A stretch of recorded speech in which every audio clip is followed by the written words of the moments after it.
नाज़रीन, programme behind the news में मां आहियां जो मेज़बान शकील सुमरो। मुल्क जी सियासी सूरत हाल के हवाले से ख़ास तौर ते जेके सिक्योरिटी जो हिकिड़ो वॾो चैलेंज है, KPK जे मुख़्तलिफ़ इलाक़नि ऐं बलोचिस्तान जी जेका सूरत हाल है उहा तमामु घणी जेका है उहा असांखे ॻणती जोगी नज़र अची रही है।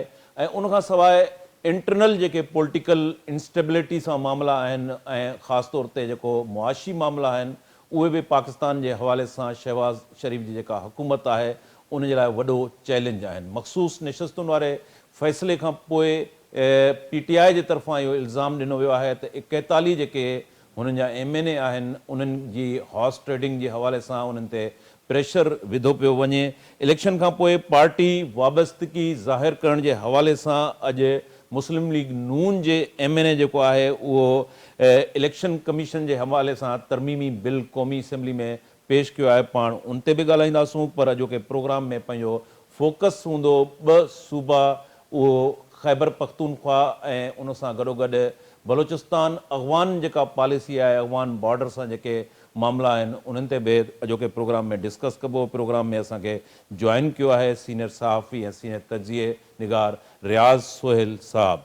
रियाज़, अगवान पॉलिसी के हवाले से तमाम घणो असां ॾिसूं था त अगवान पॉलिसी के हवाले से हुकूमतुनि खे मुख़्तलिफ़ जेके हुकूमतूं आहिनि उन्हनि खे तमामु वॾा चैलेंज रहा आहिनि। सिक्योरिटी जा जेके मामला आहिनि उहो इंतहाई हिन वक़्तु वर्स्ट सूरत हाल आहे। अव्हांखे यादि हूंदो त PTI जी जॾहिं गवर्नमेंट हुई, ख़ुदि जेके तालिबान आहिनि उन्हनि खे KPK जे अंदरि स्पेस ॾियारियो वियो ऐं अॼु उहे हुकूमत जे लाइ हिकिड़ो वॾो थ्रेट बणिजी चुका आहिनि। हिन वक़्तु जेको अज़म इस्तेहकाम ऑपरेशन है उहो अज़म इस्तेहकाम ऑपरेशन जेको आहे ख़ुदि जेको आहे उहो ख़ासि तौर ते जेके KPK जा स्टेक होल्डर आहिनि, उतां जो चीफ मिनिस्टर है या हुक्मरान जमायत है, उहे उन अज़म इस्तेहकाम ऑपरेशन जी खुलियल मुखालफ़त कंदा रहिया आहिनि ऐं उन्हनि जो इहो मौक़िफ़ आहे त जेके स्टेक होल्डर आहिनि उन्हनि खे एतमाद में न वरितो आहे। कीअं ॾिसो था, शुरू कयूं था पाण KPK जी सूरत हाल खां ऐं ख़ासि तौर ते अगवान बॉर्डर जा जेके वेझा इलाइक़ा आहिनि। जी शकील, जेका तालिबान जी प्रेजेंस है उहा रोज़मर्रा जे मामलनि में KPI में इलाही वधे पई। हिकिड़ो त उनजी शिदत में भी इज़ाफ़ो पियो थिए ऐं ॿियो एरिया वाइज भी उन में इज़ाफ़ो पियो थिए। शुरू में जेके सफ़ा बॉर्डर जे वेझो इलाइक़ा हुआ उस ताईं उन्हनि जे जेका रसाई हुई, बाद में उहा जेका वधी सवास ऐं कुझु जेको पेशावर जी वेझे ख़बर एजेंसी ताईं इहा जेको आहे वधी विया आहिनि। त इन जो मतिलबु आहे त इहा उहो ई सूरत हाल आहे जेका इन खां अॻु में थी हुई जॾहिं ऑपरेशन शुरू थियो 2013 में। ऐं उन्हनि ॾींहंनि में तव्हां ॾिठो हूंदो त बदू जेल ते हमलो कयो वियो हो, हींअर बदू जेल ते हमलो कयो वियो, तक़रीबन साॻियो पैटर्न हले पियो। ऐं पर हिन वक़्तु सूरत हाल इहा आहे त हुकूमतूं हिकिड़े पेज ते न आहिनि ऐं हुनजो यकीनन जॾहिं 2013 में मुस्लिम लीग नून जी हुकूमत हुई तॾहिं बि चइनी सूबनि में हुनजी हुकूमत न हुई, पर हिकिड़ी जेका इत्तफ़ाक़ राय हुई ऐं APS वाक़ियो थी चुको हो ऐं सॼी क़ौम जो इहो फ़ैसिलो हो त हिकिड़ो ऑपरेशन कयो वञे। पर हिन वक़्तु जेकॾहिं पाण जेको कुरम एजेंसी में ॾिसूं उते बि सेक्टेरियन जेका आहे सूरत हाल संगीन आहे ऐं हुते बि जेके आहिनि कोई 40 जे वेझो माण्हू मारिजी चुका आहिनि ऐं उते बि फ़िरक़े वाराना जेका छिकताण आहे उहा वॾे पैमाने ते मौजूदु आहे। उनखां अलावा जेको गिलगित बिल्तिस्तान जो इलाइक़ो आहे सो जेको चीन ॾांहुं रस्तो वञे थो हुते बि एहतिजाज जारी आहे, धरना आहिनि। अहिड़ी रीति जेकॾहिं पाण बलूचिस्तान में ॾिसूं त हुते बि धरना एहतिजाज आहिनि। त जेका पॉलिटिकल इंस्टेबिलिटी आहे उहा हर सूबे खां वठी करे इस्लामाबाद में जमात इस्लामी जी सूरत में, पंजाब में PLP जी सूरत में हर हंधि हिकिड़ो एहतिजाज जी सज़ा मौजूदु आहे। ऐं जेका हुकूमत आहे उहा जेका ऐं ॿिया जेके रियासती इदारा आहिनि उहे जेके ॿिया जेके धुरियूं आहिनि उन्हनि सां डायलाइग न पिया कनि ऐं हिकिड़ो फ़ैसिलो कयो वियो आहे त डायलाइग शायदि नाहे करिणो। नतीजे में सूरत हाल लॉ एंड ऑर्डर खां अलावा पॉलिटिकली भी जेका आहे अहिड़े क़िस्म जो थी वई आहे जंहिंमें जेको हिकिड़ी गैर यकीनी जी सूरत हाल आहे। पाण वटि इहा कोशिशि कई पई वई त हिकिड़ी सूरतहाल खे बहितर कयो वञे ताकी जेको फॉरेन इन्वेस्टमेंट आहे उहा वधे। पर हुनजे बजाए असां वटि इहो सूरतहाल थी आहे त इलेक्शन खां वठी करे अॼु जी ताईं हिकिड़ो अदम इस्तेकाम मौजूदु आहे, हुकूमत जे विच में बि, माशी तौर ते बि ऐं सियासी तौर ते बि। रियाज़, जीअं तव्हां ॻाल्हि कयो अदम इस्तेहकाम सियासी ऐं मुआशी हवाले सां, ऐं असां ॾिसूं था त उहो डे बाय डे अञा वधीक जेको आहे उहो गंभीर सूरताल अख़्तियार कंदो पियो वञे। हिन वक़्तु तव्हां धरणनि जी ॻाल्हि कई ऐं उन सां गॾोगॾु असां ॾिसूं था सीपेक ऐं सीपेक 2 जी बि ॻाल्हि थी रही आहे। हिकिड़े वक़्त ते तव्हांखे धरणा यादि हूंदा जॾहिं ख़ुदि उहे PTI जे तरफ़ां धरणो हयो वियो, ताहिरुल क़ादरी बि उन में शामिलु हो। अॼु वरी असां सूरताल ॾिसूं था त उनमें जमायत इस्लामी बि शामिलु आहे, तहरीक लबैक बि शामिलु आहे। उन दौर में बि लबैक जेका आहे धरणनि में हुई ऐं फैज़ाबाद वारो उहो केस मशहूरु जेको आहे उहो बि डिस्कस थींदो रहियो आहे। बलोचिस्तान जे अंदरि बि सूरताल आहे ऐं हिन वक़्तु PTI जे अॻूणे जेको बानी चेयरमैन आहे उन ख़ुदि इहो चयो आहे त मां फ़ौज सां जेको आहे ॻाल्हियूं करण लाइ तयारु आहियां। बलोचिस्तान जी गवर्नमेंट जेको आहे गवादर में हिन वक़्तु धरणो आहे, उन्हनि खे ॻाल्हियुनि जी आछ कई आहे। हिकिड़े ई वक़्त ते KPK जे मुख़्तलिफ़ हंधनि ते धरणो, ख़ुदि कैपिटल इस्लामाबाद में या साॻी सूरताल जमायत इस्लामी कॉलोनी आहे त कराची जे अंदरि बि धरणो हयो वेंदो।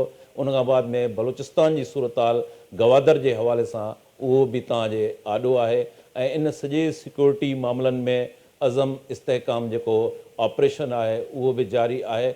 इहो धरणनि वारी सूरताल अवां कीअं ॾिसो था? छा इन जो किथे लिंक सीपेक जे मामलनि सां बि आहे? जी शकील, हिन में ॿ टे शयूं ॾिसण जूं बि आहिनि।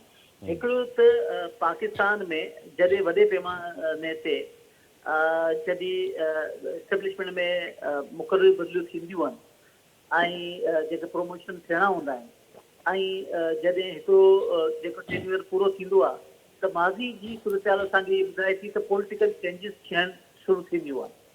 त एक्सटेंशन जे मामलनि खां वठी करे असां जॾहिं ॾिठो आहे त अहिड़ा पॉलिटिकल अनरेस्ट पैदा थियो आहे। इहो जेको आहे 1988 खां वठी करे मुसलसल अॼु ॾींहुं ताईं हिकिड़ो पाकिस्तान जी सियासी तारीख़ मौजूदु रही आहे।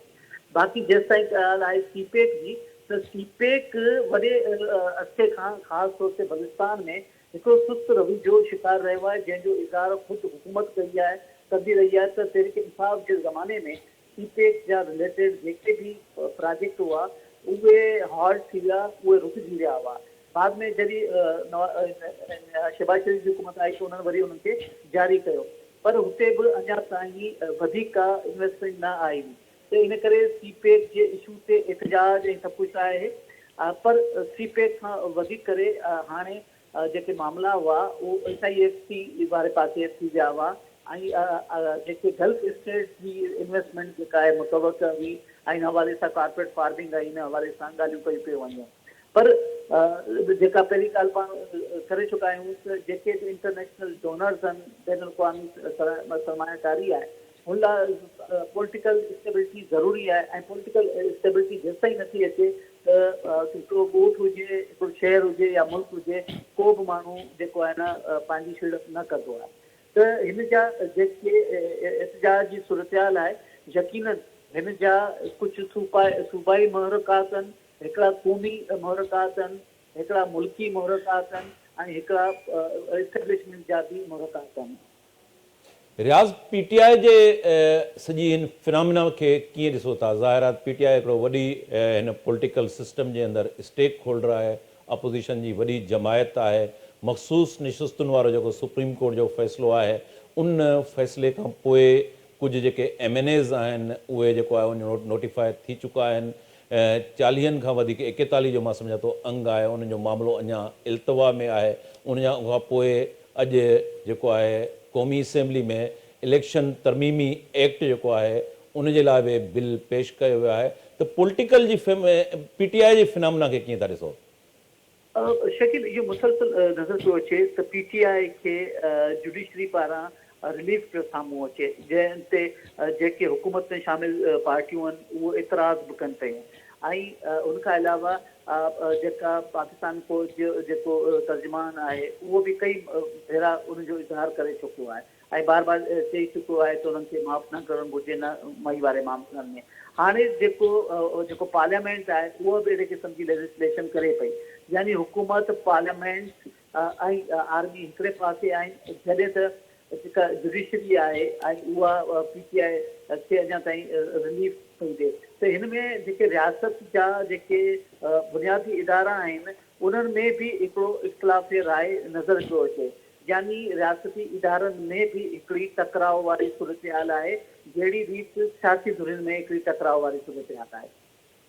रियाज़, अवां कुछ ॾियारा पहिरें DG ISPR जी जेका प्रेस ब्रीफिंग हुई उनमें उन मदरसनि जो ज़िक्र कयो हो। मदरसनि जे हवाले सां तव्हां सम्झो था इस्टेब्लिशमेंट जी पॉलिसी उहा साॻी आहे, सेम आहे, उनमें का शिफ्ट आई आहे, या उहा ई माज़ी जे अंदरि जेका इस्टेब्लिशमेंट जी मदरसनि खे उहो प्रोमोट कंदी रही आहे उहा सेम अवां सम्झो था अॼु बि उहा सेम पॉलिसी आहे, या उनमें तव्हां सम्झो था किथे को शिफ्ट आई आहे? जेसिताईं शकील रजिस्ट्रेशन जी ॻाल्हि आहे त बार बार इहो गवर्नमेंट जे पाण वटि जेकर चंद जी ॻाल्हि कजे तॾहिं बि पाण खे कुझु हज़ार मदरसनि जी रजिस्ट्रेशन जी ख़बर पए थी। ISPR जे तर्फ़ां बि इहा ई ॻाल्हि कई हुई त मुकमल रजिस्टर्ड न आहिनि, पर जेकॾहिं जेको नेशनल एक्शन प्लान हो हुन मुताबिक़ बि जेकॾहिं अमल दरामद न थियो आहे त यानी इहे 11 साल मदरसनि खे रजिस्टर्ड न करायो वियो आहे। हिन जो मतिलबु आहे त जेको इशारो आहे उहो मौलाना फज़लुर रहमान जी पार्टी ॾांहुं आहे या मौलाना फज़लुर रहमान ॾांहुं आहे।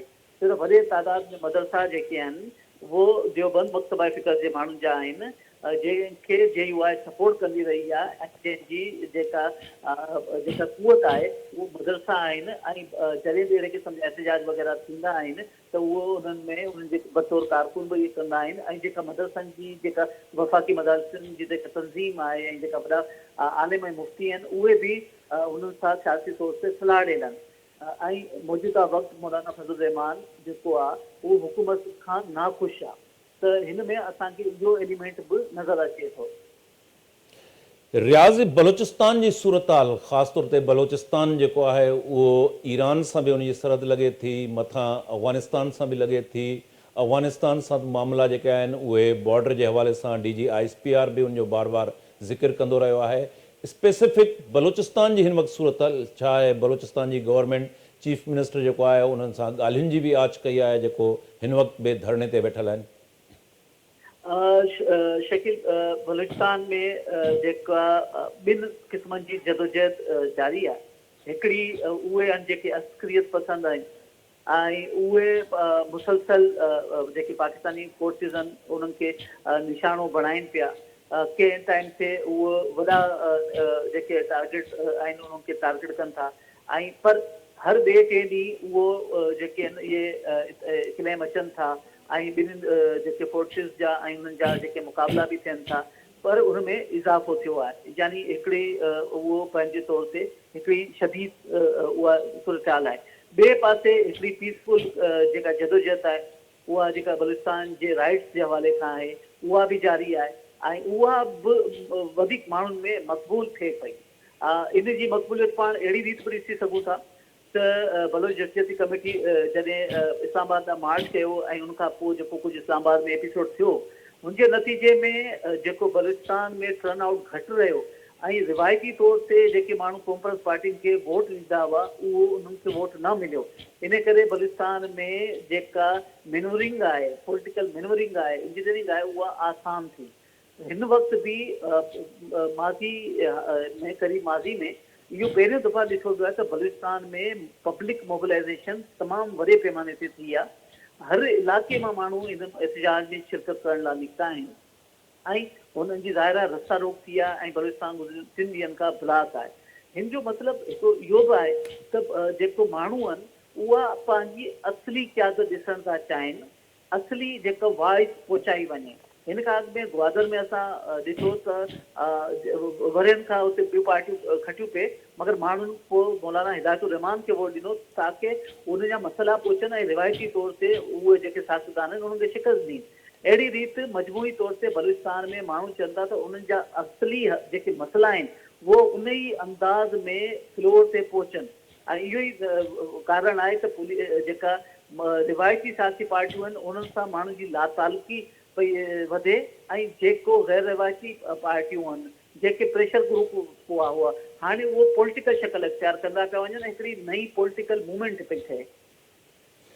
रियाज़, बलूचिस्तान जे हवाले सां जेके नेशनलिस्ट पार्टियूं आहिनि उनमें उन नेशनलिस्ट पार्टियुनि में मां BNP मेंगल जी बि ॻाल्हि कंदुसि, नेशनल पार्टी पख्तूनख्वा, मिली अवामी पार्टी महमूद ख़ान अचकज़ई जी, उन्हनि जी हिन वक़्तु छा पोज़ीशन आहे ऐं उन सां गॾोगॾु जेके बाप आहे या पीपल्स पार्टी, जमियत उलमा इस्लाम, उन्हनि पार्टियुनि जी छा पोज़ीशन आहे? स्पेसिफिक मुंहिंजो सुवाल इहो हूंदो जीअं तव्हां चयो त नंढा नंढा जेके प्रेशर ग्रुप आहिनि उहे हिकिड़ी पॉलिटिकल फॉर्म में तब्दील थियनि पिया, नेशनलिस्ट पार्टियूं जेके टे मुख आहिनि उन्हनि जी हिन वक़्तु जी छा पोज़ीशन आहे?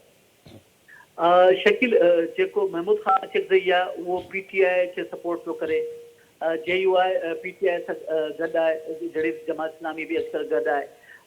जेको नेशनल पार्टी आहे उहो जेका अपोज़िशन में बि आहे मगर वफ़ाक़ में, छो त जॾहिं डॉक्टर मालिक CM हो त उनखे PMLN जी हिमायत हासिल रही आहे त इन करे हू उनजी मुखालफ़त में न आहे ऐं ज़ाहिर वॾो शेयर उन्हनि जो आहे हुते। बाक़ी सूबाई सतह ते उहो उनजी मुखालफ़त कनि था। अहिड़ी रीति जेका BNP आहे उहा बि जेका आहे उहा सूबाई हुकूमत जे वेझो बि आहे ऐं वफ़ाक़ी हुकूमत खां परे बि न आहे ऐं इन करे हुनजी तव्हांखे का वॾी एक्टिव रोल नज़र नथो अचे। त इहा जेका इतिहादी पॉलिटिक्स आहे, कॾहिं BNP सूबे में मुखालिफ़ आहे ऐं वफ़ाक़ में इतिहादी आहे ऐं कॾहिं वफ़ाक़ में जेका आहे मुखालिफ़ आहे त सूबे में इतिहादी आहे। त इन क़िस्म जो जेके रोल आहे हुन जेके ॿिन्हिनि पार्टियुनि जी सियासत खे मुतासिर कयो आहे ऐं इन करे ई वधीक तनक़ीद जो निशानो थियनि पिया। पीपल्स पार्टी खे कीअं ॾिसो था? पीपल्स पार्टी जी हुते गवर्नमेंट आहे, कोलिशन गवर्नमेंट आहे, PMLN पीपल्स पार्टी जो बलूचिस्तान में रोल कीअं रहियो आहे? माज़ी जे अंदरि भुट्टो जे दौर में बि पीपल्स पार्टी जे अंदरि नेप जी गवर्नमेंट ख़तमु कई वई, पोइ बलूचिस्तान जे अंदरि ऑपरेशन थियो, अॼु जी पीपल्स पार्टी जो छा रोल आहे हुते? जी बिल्कुलु, पीपल्स पार्टी जेको 70s में बलूचिस्तान में ऑपरेशन थियो उहा पीपल्स पार्टी जी हुकूमत हुई ऐं नेप जी हुकूमत ख़तमु थी ऐं मौजूदा वक़्तु बि ज़ाहिर आहे सरफराज़ भुगती इनका में जॾहिं निगरान सेटअप में बि हिकिड़ो सख़्तु बलूचिस्तान में सख़्तु मौक़िफ़ रखंदड़ सियासतदान आहे जेको जेका सियासत में पेर पंहिंजे कंहिं रिवायती सियासत ऐं मक़ामी तक खां शुरू नाहे कई ऐं न ई हुनजो को वॾो को कंट्रीब्यूशन आहे बलूचिस्तान जी सियासत में। इन करे जेको हुनखे CM करणु जेको हिकिड़ो गैर मारूफ़ जेको आहे गैर मक़बूल फ़ैसिलो हो ऐं इन करे जेको आहे पीपल्स पार्टी उते जेको आहे अदबी अंग में त बलूचिस्तान में यकीनन मौजूदु आहे मगर हुनजी मक़बूलियत जेका आहे उहा मुंहिंजे ख़्याल आहे त पहिरीं थोरी घणी बि जेकॾहिं हुई त उहा हींअर बि विझाईंदी, छो त अहिड़े क़िस्म जा जेके मामला आहिनि फ़र्ज़ु कयो उहे माण्हू जेके मुख़्तलिफ़ हवालनि खां इल्ज़ामनि में आहिनि ऐं मक़ामी तौर ते हिकिड़ो गैर मारूफ़ शख़्सियत रखनि था ऐं मुख़्तलिफ़ ज़मीननि खां वठी करे ड्रग्स ताईं जा मामला अचनि था, उहे जॾहिं बिलावल भुट्टो सां गॾु प्रेस कॉन्फ्रेंस में मौजूदु हुआ त कोयटा में सहाफ़ियुनि इहो सवाल कया त अहिड़े क़िस्म जा माण्हू तव्हां गॾु रखी करे पंहिंजी साख ख़राबु कयो पिया त पर हुनजो को मुतमइन कंदड़ जवाबु न आयो त इन करे इहा सूरतहाल जेका आहे उहा संगीन थींदी ऐं हुन सां पीपल्स पार्टी जो ई पॉलिटिकली नुक़सानु थिए थो। रियाज़, इहो चई सघिजे थो त पीपल्स पार्टी जा ताज़ा जेके पॉलिटिकल अलायंस आहिनि उनमें पीपल्स पार्टी जो हिकिड़ो इमेज रहियो आहे त उहा सेक्युलर आहे, डेमोक्रेटिक आहे, एंटी इस्टेब्लिशमेंट रही आहे, उनजी हिकिड़ी स्ट्रगल रही आहे ऐं मौजूदा पीपल्स पार्टी जेका कोलिशन में हिकिड़े पार्टनर तौरु साम्हूं आई आहे उनखे चई सघिजे थो त पीपल्स पार्टी हाणे एंटी इस्टेब्लिशमेंट बदिरां प्रो इस्टेब्लिशमेंट थी चुकी आहे। जेका 2008 जी पीपल्स पार्टी जी हुकूमत हुई उनमें काफ़ी उहे माण्हू हुआ जेके पंहिंजो बिरादरी क़बाइली ऐं सियासी असर रसूख़ रखनि पिया बलूचिस्तान में ऐं बलूचिस्तान जे हवाले खां हुकूमत जूं कोशिशूं बि नज़र पे आयूं, जीअं आगाज़ हुकूक बलूचिस्तान जे नाले सां बि पैकेज आया ऐं हुन हवाले सां वॾो कोशिश हुई। इहे जेके मिलिटेंसी जा इशू उन दौर में बि हुआ इन क़िस्म जो ॿियूं शयूं बि हुयूं, मगर उनजो हिकिड़ो पॉलिटिकल रोल नज़र आयो पिए। पर हिन वक़्तु जीअं मूं चयो त को सॉफ्ट इमेज पीपल्स पार्टी जो न पियो अचे। रियाज़ पंजाब जी सूरत हाल ते अचूं था, मां स्पेशली तव्हां खां सेंट्रल पंजाब जी सूरत हाल सम्झणु चाहींदुसि। उते पोज़ीशन छा आहे? असां ॾिसूं था त KPK जे अंदरि असांखे पॉलिटिकल एक्टिविज़म नज़र अचे थो, बलोचिस्तान में बि नज़र अचे थो। पंजाब जे अंदरि हिन वक़्तु सूरत हाल छा आहे? शकीब, पंजाब में PTI अञा ताईं इंटेक्ट आहे। वोट जी सूरत में, सपोर्ट जी सूरत में भी जॾहिं भी मौक़ो मिले थो नंढियूं नंढियूं जेके एहतजाज निकिरी अचनि था। ॿियो हुते TLP हिकिड़ो वॾी स्ट्रीट पावर जे तौर ते मौजूदु आहे, जंहिंजो इज़हार हू बार बार कनि था। ऐं ताज़ो तव्हां ॾिठो हूंदो त उन्हनि चीफ जस्टिस ते जेके रिमार्क्स ॾिना ऐं हुन खां पोइ हिकिड़ो सख़्तु हुकूमत जो रिएक्शन आयो, त हिन जे करे उहो हिकिड़ो एग्रेसिव मूड स्ट्रीट ते मौजूदु आहे, जेको वायलेंट बि थी थो वञे। त PTI खे त 9 मई खां पोइ सख़्तु जेको मुश्किलात जो मोड़ ॾिसणो पियो, पर TLP खे अञा ताईं अहिड़ो न ॾिठो पियो आहे। ॿियो यकीनन जेको हाफ़िज़ नईम रहमान कराची में जेका पॉलिटिक्स जेका शहरी पॉलिटिक्स कई हुई, हुनखे हाणे हू वधीक वधाइण पियो चाहे ऐं उन करे हुन पंजाब मां ई हुनजी इब्तिदा कई आहे ऐं पंजाब में ई हुन सेंटर रखियो आहे। त जमात इस्लामी बि जमात आहे जेका हुते एक्टिव पई थिए। यानी हिन वक़्तु 3 जेके जमातूं आहिनि उहे पंजाब में जेको आहे रोल प्ले कनि पियूं ऐं उहो जेको आहे एजिटेशन जो आहे। रियाज़ पंजाब जे अंदरि एंटी इस्टेब्लिशमेंट असां ॾिठो त PMLN नवाज़ शरीफ़ जो जेको एंटी इस्टेब्लिशमेंट नैरेटिव हुयो उहो डिक्लाइन थियो, शहबाज शरीफ़ हुकूमत में शामिल थियो। पंजाब जे अंदरि अॼु बि किथे पॉकेट्स में आहे जेके एंटी इस्टेब्लिशमेंट तव्हां ॾिसो त उहा वेव जेको आहे उहा अञा अॻिते वधी रही हुजे, इन क़िस्म जा पॉकेट्स आहिनि? पंहिंजे इज़हार में जेके सेंट्रल पंजाब जो जेको इज़हार नज़र अचे थो, उहो महफ़िलनि में, उहो सोशल मीडिया ते, उहो ई आहे जेको PTI जो सपोर्टर वटि आहे। जेको उहो रुझान अञा ताईं मौजूदु आहे, जेको मियां नवाज़ शरीफ़ खे बि सपोर्ट मिली पए ऐं बाद में PTI खे बि सपोर्ट मिली पए। त उहो सोच ख़्याल अञा ताईं हावी आहे, हू अञा सॉफ्ट नाहे थी सघियो। रियाज़ पाण सिंध जी सूरत हाल ते अचूं था, ॾिसूं था त Balochistan, KPK, even central Punjab, उते पॉलिटिकल एक्टिविज़म नज़र अचे थो। सिंध जिते इन क़िस्म जी सियासत हुई, पॉलिटिकल रेजिस्टेंस भी मौजूदु हुयो, नंढा वॾा जेके इशू थींदा उन ते नंढा नंढा जेके प्रेशर ग्रुप आहे, जंहिंमें नेशनलिस्ट जेके ऑर्गेनाइज़ेशन्स हुयूं, तंज़ीमूं, उहे शामिल हुयूं, उहे पॉलिटिकल एक्टिविज़म जो इज़हार कंदियूं जलसनि जलूसनि जी। सूरत जे अंदरि हाणे सिंध जे अंदरि मजमूई तौर ते पॉलिटिकल हवाले जा असां ॾिसूं त सांत छायल आहे, जमूद हिकिड़ो असांखे पॉलिटिकल नज़र अचे थो। सिंध ख़ामोश छो आहे, सबबु छा आहे हुनजो?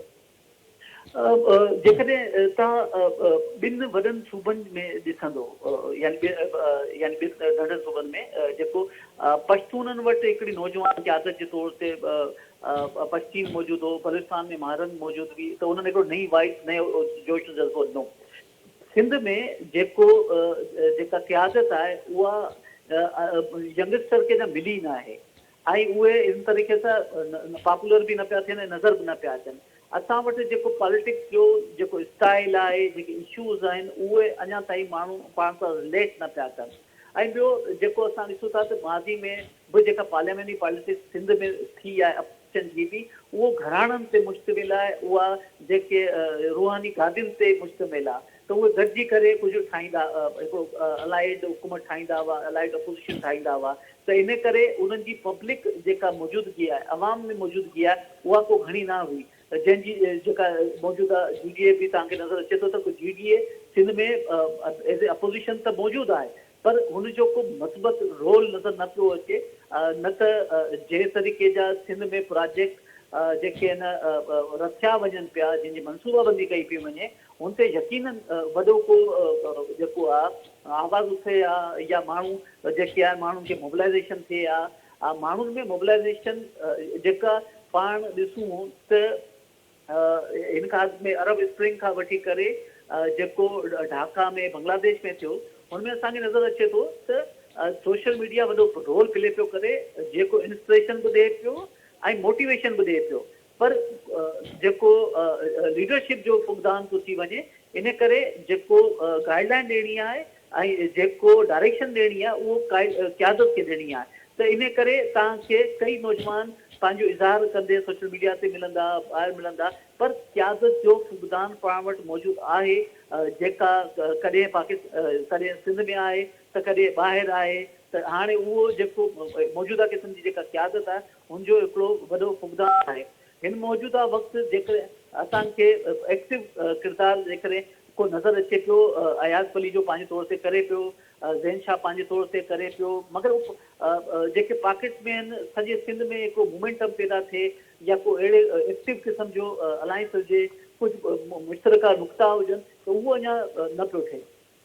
रियाज़ सिंध जे अंदरि जीअं तव्हां पॉलिटिकल मोमेंटम जी ॻाल्हि कई त इंडिविजुअल त कुझु जेके फेसिस आहिनि उहे अॻिते अची वञनि था पिया, पर उन्हनि जो जेको हिकिड़ो नेगेटिव पासो आहे त हिकिड़ी मोमेंटम ठहे थो, वरी मोमेंटम कंप्रोमाइज़ थी वञे थो पियो। ख़ासि तौर ते उते जरगाई सिस्टम जे ज़रिए पाण ॾिठो त अजमल सावंत जो केस जेको आहे उहे जरगे जी नज़र थी वियो, फातिमा फ्रूडो जो केस जेको आहे उहो इन हुन में हलियो वियो।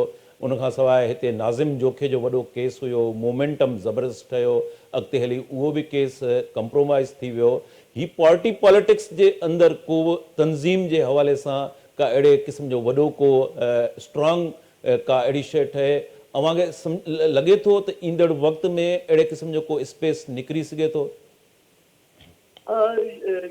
शकील, हिन में पाण ॾिसूं त जेका सेंसिस मुताबिक़ बि सिंध जी जेका शहरी आबादी आहे उहा वधे पई। शहरनि में जॾहिं माण्हू ईंदो आहे त इंडिपेंडेंट थिए थो पॉलिटिकल घणो करे, कंहिं वॾेरे जे चवण खां निकिरे थो ऐं पंहिंजो जेको वोट रजिस्टर कराए थो। त ईंदड़ वक़्त में यकीनन सिविक फैसिलिटीज़ खां वठी करे पॉलिटिकल मूवमेंट ताईं ई माण्हू वॾो रोल अदा करे सघनि था। त हिन जो मतिलबु इहो थियो त पॉलिटिकल पार्टीज़ खे जेको वार्ड सतह ताईं वञी करे पंहिंजो पैगाम पहुचाइणो आहे, माण्हुनि खे मोबिलाइज़ करिणो आहे, यकीनन हिकिड़ो वॾो कमु आहे, वॾी महिनत तलब कमु आहे। ऐं हुन में जेको आहे वॾे तार में कारकुन बि खपनि, छा चइबो आहे सपोर्ट बि खपे, पर कंहिं न कंहिंखे इहो करिणो पवंदो ऐं तॾहिं इहो सभु कुझु जेको आहे माण्हू यकजाय थींदा, उन्हनि जी ॻाल्हि ॿुधंदा। बाक़ी इशू बेस्ड जेका पॉलिटिक्स आहे असां वटि, को वॾो इशू अची वियो, हुन ते प्रोटेस्ट थिया, मुज़ाहिरा थिया, धरना थिया, हुनखां पोइ वरी वक़्तु अचे महीने जो, 2 महीननि जो, वरी ॿियो इशू आयो, हुन ते मुज़ाहिरा थिया, सभु कुझु थियो, हुनखां पोइ वरी हिकिड़ो वक़्तु आयो। त इहा जेका कंटिन्यूटी आहे उहा नथी रहे। त जेके मुस्तक़िल इशूज़ आहिनि उन्हनि सां गॾु यकीनन जेके करंट इशूज़ आहिनि उन्हनि ते बि जेको आहे एजुकेशन जी ज़रूरत हूंदी आहे। लास्ट क्वेश्चन रियाज़ सिंध जे हवाले सां असां कोस्टल बेल्ट ते ॾिसूं त उते ज़मीनूं जेके आहिनि उहे नीलाम थी रहियूं आहिनि। कराची जे अंदरि असां ॾिसूं त का डेमोक्रेटिक या लेफ्ट ओरिएंटेड पॉलिटिक्स जेका आहे उहा असांखे ॾिसण में नथी अचे। इवन नेशनलिस्ट जेके पॉकेट्स आहिनि कराची जे अंदरि जेको कैपिटल आहे सिंध जो, उते उनजी मोबिलाइज़ेशन नज़र नथी अचे। उनजी भेट में असांखे जेके रिलीजियस पॉकेट आहिनि, रिलीजियस जेके तंज़ीमूं आहिनि, जमायतूं आहिनि, उहो वधीक उनजो एक्टिविज़म नज़र अचे थो। इवन थर जे अंदरि सूरत हाल असां ॾिसूं था, थर हिकिड़ो पीसफुल एरिया रहियो आहे। त थर जे अंदरि बि असां ॾिसूं था त कुझु वक़्त में अहिड़े क़िस्म जा जेको तशुदुद वारो अंसर आहे उते शामिलु करायो पियो वञे। सांगड़ जे अंदरि त असां ॾिसूं था त सांगड़ जे अंदरि जेके कुझु ताज़ो वारदातूं थियूं आहिनि, या इहो बि ॾिसूं था त उते मज़हबी जेके पॉकेट्स आहिनि उनखे किथां न किथां मैनेज करे ऑर्गनाइज़ करण जी कोशिशि कई पई वञे। असां लाड़काणो ऐं सखर जे अंदरि ॾिसूं था पिया त उते धाड़ेल फैक्टर जेको आहे उनजा लिंक्स किथे आहिनि, उहो धाड़ेल फैक्टर किथां शुरू थियो, किथे मैनेज कयो पियो वञे। त सिंध जे अंदरि मुख़्तलिफ़ एरियाज़ जे अंदरि डिफरेंट तरीक़े सां उनखे कैप्चर करण जी हिकिड़ी असांखे नज़र अचे थी पई, कोशिशि नज़र अचे थी पई। का पॉलिटिकल अर्बनाइज़ेशन जेका आहे उतां खां यूथ जी ऑर्गनाइज़ेशन निकिरे त उनखे ब्लॉक कयो वञे थो मुख़्तलिफ़ जायुनि ते। त सिंध जे अंदरि हीउ जेको सिनेरियो आहे उन जा लिंक्स किथे आहिनि? शकील, यकीनन हिन जा लिंक्स जेके लोकली आहिनि, जॾहिं तव्हांजो जेको मसइलो उहो लोकल मसइलो को ट्रांसफर जो पोस्टिंग जो पाणी जो कचिरे जो जेके बिरादरी जो जॾहिं लीगल वे में हल नथा थियनि उहे आसान नथा थियनि त पोइ तव्हांखे हिकिड़ो को अहिड़ो माण्हू खपंदो आहे जेको दाबो ॾे दड़को ॾे लठ खणी हले पोइ हुन सां हिकिड़ो जेको आहे शिदत पसंदी वारो एलिमेंट थींदो आहे पर माण्हू खे उहो सूट करे थो त हुनजे हू वञी अहिड़नि धुरियुनि खे पासो ॾे ऐं जंहिंजे ज़रिए हुनजो मसइलो हल थी सघे थो पोइ नज़रियाती तौर ते उहो हुननि जे वेझो थींदो थो वञे ऐं उन्हनि जे ट्रिक्स जो शिकार थी थो वञे यकीनन जॾहिं पॉलिटिकल जेके पार्टियूं माण्हुनि खे मायूस कंदियूं त माण्हू ॿिया रस्ता ॻोल्हींदा ऐं उन्हनि मायूसी जो शिकार थियल माण्हुनि जो खे अहिड़े क़िस्म जूं जेके तंज़ीमूं आहिनि उहे वेझो अचण जी कोशिशि कंदियूं ज़ाहिर आहे त उन्हनि जा जेके नेटवर्क आहे उन्हनि जी जेका पब्लिक डीलिंग आहे उन्हनि जी जेका पब्लिक सां कम्युनिकेशन आहे उहा वधीक आहे उहो जेको आहे यूनियन काउंसिल सतह ते आहे उहा तमामु लोकल सतह ते आहे जंहिंजा ज़िक्र पाण अॻु में बि करे आया आहियूं त जेको मदरसो आहे उहो हिकिड़े इंस्टीट्यूट जे तौर ते कमु करे थो हिकिड़ी राब्ताकारी जे तौर ते हिकिड़ी ज़हन साज़ी जे तौर ते बि कमु करे थो ऐं हिकिड़ो पॉलिटिकल पैगाम जे तौर ते बि कमु करे थो त उहो वधीक तेज़ी सां फैलिजे थो बजाए हुनजे जेको असां कंहिं ज़माने में ॿुधंदा हुआसीं त स्टडी सर्कल हलंदा हुआ ऐं कारकुननि खे सियासी तालीम ॾिनी हूंदी। महिरबानी रियाज़ सुहेल साहब। रियाज़ सुहेल मुख़्तलिफ़ पासनि ते मुल्क जी जेका सियासी सूरत हाल हुई ऐं उन खां सवाइ सिक्योरिटी जा जेके मामला हुआ KPK बलोचिस्तान पंजाब जी सूरत हाल सिंध जे अंदरि जेका पॉलिटिकल जमूद आहे उन जा मुख़्तलिफ़ जेके पासा आहिनि रियाज़ तफ़सीली तौर ते उनखे एनालाइज़ कयो। असांजी कोशिशि हूंदी त नेक्स्ट जेके ईंदड़ प्रोग्राम आहिनि उन में बि अहिड़े क़िस्म जो तजियो असां पंहिंजे नाज़रीन जे लाइ पेश कंदा रहूं। हिते प्रोग्राम जो वक़्तु पुॼाणी खे पहुतो। रियाज़ सुहेल साहब तव्हांजी महिरबानी। नाज़रीन ईंदड़ प्रोग्राम ताईं पंहिंजे मेज़बान शकील सुमरो खे इजाज़त ॾींदा। अल्लाह।